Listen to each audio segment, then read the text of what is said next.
বনের আরও খবর জানাতে আমাদের সাথে সরাসরি যোগ দিচ্ছেন আমাদের সহকর্মীরা। শুরুতেই যাব নেত্রকোনার সোহান আহমেদ কাকুনের কাছে। কাকুন, আজকে নেত্রকোনার বন্যা পরিস্থিতি কেমন দেখছেন?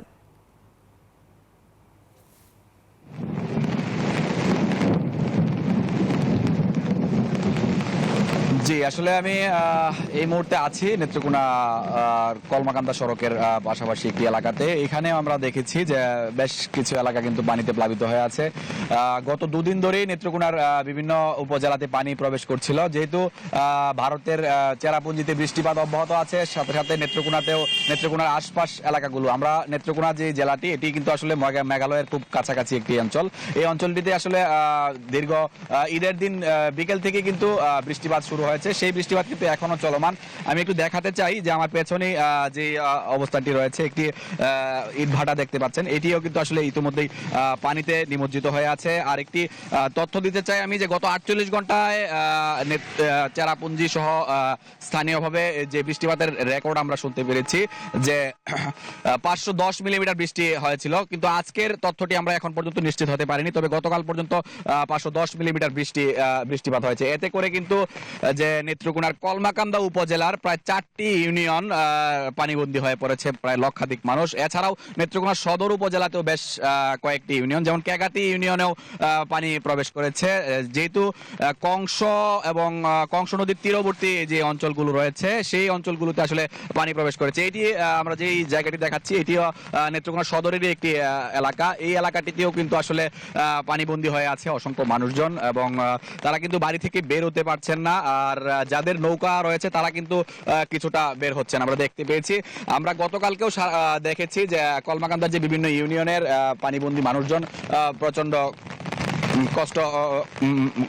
কষ্ট পোয়াতে হচ্ছে, দুর্ভোগ পোয়াতে হচ্ছে। আমরা আসলে এই ছিল কিন্তু নেত্রকোনা থেকে আসলে আমার কাছে এই বৃষ্টির মধ্যেই আমরা জানানোর চেষ্টা করছি যে আসলে এখানকার বন্যা বলতে আসলে এখন বন্যা হয়নি, যেহেতু পানিটি স্থায়ী হয়নি এখন পর্যন্ত, পানি বৃদ্ধি অব্যাহত রয়েছে। তবে স্থায়ী হলে কিন্তু আসলে বড় রকমের দুর্ভোগের মধ্যে পড়বেন এখানকার মানুষ, এমনটা কিন্তু এখানকার মানুষজন মনে করছেন। এই ছিল আমার কাছে সবশেষ পরিস্থিতি, এবং আমরা এখন চলে যাব কুড়িগ্রামে রয়েছেন হুমায়ুন কবির সূর্যর কাছে। সূর্য, জানাবেন এখনকার পরিস্থিতি।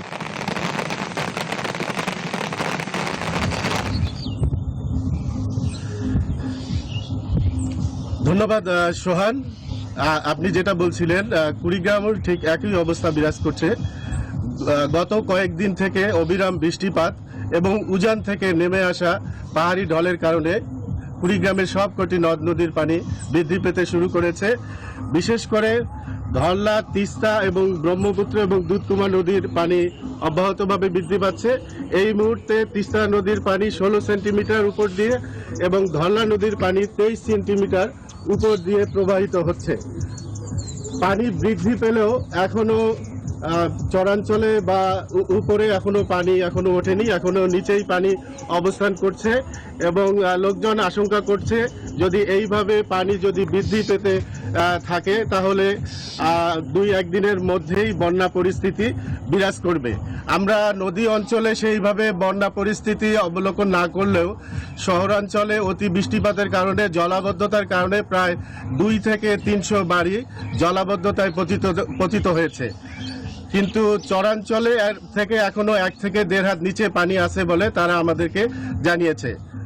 এবং আমরা চরাঞ্চলের বিভিন্ন মানুষের সাথে কথা বলেছি, তাদের সাথে আমরা কথা বলেছি, তারা জানিয়েছে যেভাবে পানি বৃদ্ধি পাচ্ছে এখনো যদি 1 থেকে 1.5 হাত পানি বৃদ্ধি পায় তাহলে আমাদের ঘর বাড়িতে পানি ঢুকবে। যেহেতু বন্যার একটা পূর্বাভাস তারা লক্ষ্য করছে, এই জন্য তারা নিজেরা প্রস্তুতি নিচ্ছে, গরু ছাগল ঠিকভাবে রাখার চেষ্টা করতেছে, শুকনো খাবার এবং যাতে শুকনো চুলো এগুলো তারা সংরক্ষণ করছে, যদি বন্যা হয় বন্যার সময় তারা যাতে এগুলো ব্যবহার করতে পারে। এছাড়াও প্রশাসন থেকে আমাদেরকে জানানো হয়েছে যে বন্যার জন্য মানুষের উদ্ধারের জন্য নৌকা প্রস্তুত রয়েছে এবং কিছু আশ্রয় কেন্দ্র রয়েছে, যে আশ্রয় কেন্দ্রগুলোতে কেউ যদি বন্যা কবলিত হয় তাদেরকে উদ্ধার করতে পারবে। এই ছিল আমার কাছে সর্বশেষ। আপনাদের দুজনকেই ধন্যবাদ।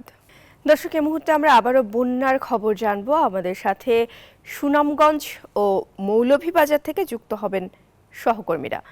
আমরা শুরুতেই সুনামগঞ্জের খবর জানবো, সেখানে রয়েছেন আমাদের সহকর্মী বুরহান উদ্দিন।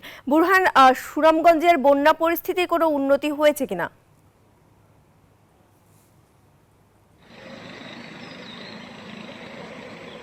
ধন্যবাদ প্রিয়াঙ্কা। আমি এই মুহূর্তে আছি সুনামগঞ্জে হাজিপাড়া এলাকায় নির্মাণস্থলে। সেখানে আপনার সকাল থেকেই বৃষ্টি না হলেও কিন্তু নির্মাণস্থল অবস্থা খুবই খারাপ। পানি নির্মাণস্থল দিকেই প্রবাহিত হচ্ছে। যেমন সুনামগঞ্জের নির্মাণস্থলগুলো হলো বিশম্বরপুর, তাহেরপুর, ধর্মবাসা, জামালগঞ্জ, জগন্নাথপুর, ছাতক ও দোলাবাজার। এইসব এলাকার নির্মাণস্থলের মানুষগুলো পানিবন্দী হয়ে আছেন এবং আশ্রয়কেন্দ্র অবস্থা কানায় কানায় পরিপূর্ণ হয়েছে। এবং কালকে আমরা দেখেছি আশ্রয়কেন্দ্রে জেলা প্রশাসক, আপনার জেলা আওয়ামী লীগ এবং এমপি মহোদয় সহ ত্রাণ বিতরণ করছে, কিন্তু তাদের অভিযোগ যে ত্রাণের অপূর্ণতা বেশি আছে। আমি এখন একটু কথা বলবো একজন বানবাসী মানুষের কাছে। বর্তমান কি অবস্থা আপনার? আমাদের এই যে পশ্চিম হাজিপাড়া যে অবস্থা গেছে, রবিবার থেকে এই পর্যন্ত ঘরে ঘরে রাস্তাঘাটে পানি, বিশাল অবস্থা, কোমর পানি আমাদের এই রাস্তায়। কিন্তু কোনো ধরনের কোনো সহায়তা আমরা পাইতেছি না এই পর্যন্ত। এই পানি দিয়ে যাতায়াত করতেছি, সকালে বিকালে আসতেছি, এই যে অবস্থা দেখতেছেন আমার। কিন্তু কোনো জেলা প্রশাসনের আমি এখন যাচ্ছি মৌলভীবাজারে সার্বিক অবস্থা জানার জন্য। সিরাজ।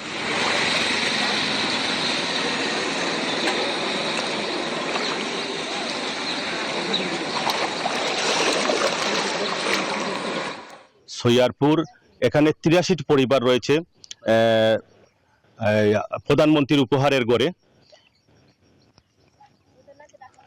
এই পরিবারগুলো আসলে প্রতি বছর বন্যা মৌসুম আসলে তারা কিন্তু বন্যার পানিতে এবং নদীর বাঁধের ভিতরে থাকার কারণে তারা প্রতি বছর কিন্তু প্লাবিত হয়, ক্ষয়ক্ষতি হয়। বাচ্চা কাচ্চা পরিবার নিয়ে তারা দৌড়াদৌড়ি ছোটাছুটি শুরু করেন। তো আমি এখন দেখাচ্ছি আপনাদেরকে আসলে এই যে প্রধানমন্ত্রীর একটা ভালো উদ্যোগ, ভালো উপহার যারা পেয়েছেন, তারা আসলে এই যে প্রতি বছর বন্যায় তারা প্লাবিত হয়, এটা পরিকল্পনায় যারা করেছেন তারা আসলে এই পরিকল্পনা করতে গিয়ে তারা আসলে সঠিক করেননি। সঠিক যদি তারা করতেন তাহলে অবশ্যই এই মনু নদীর পাশ দিয়ে ঘেরা। সিরাজ, আপনাকে ধন্যবাদ।